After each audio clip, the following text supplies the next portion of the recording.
Well, yeah, my How did you dad, become who you are? my dad was always raising money. He became a college president when I was 3 years old at Central College in Iowa, where I became president 15 years after he left there to become president of Hope College.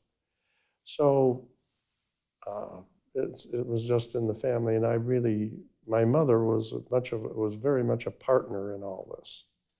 She did not pursue her own career, but it was obvious to me that the two of them were in a career. And she fulfilled many functions of that career. And so I just liked all that. And it's interesting to me that when I went on to graduate school in higher ed, in history and higher ed, and I always thought, well, it'd be nice to be a college president sometime.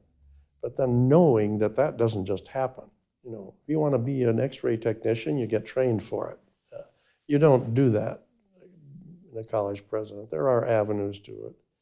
But I then started teaching history at Wittenberg in Ohio, and World history or U.S.? pardon? World history or U.S.? I was teaching history and American history, and everyone taught the world history. I did some political theory too.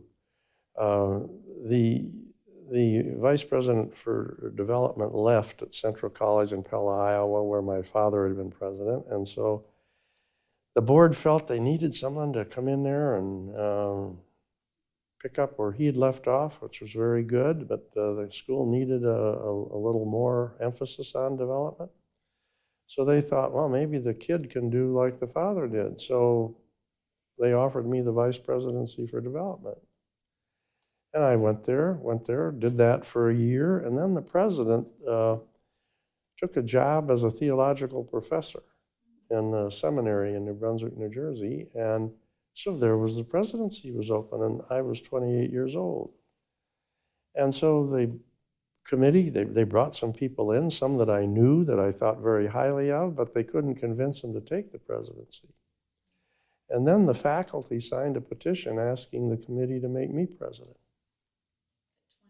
8, yeah. So when I was 28 years old in June, they offered me the presidency, or I don't know when they offered it. I assumed the position in July of 1960 when I was 29. So I suspect you were always old, right? Were you always a grown-up?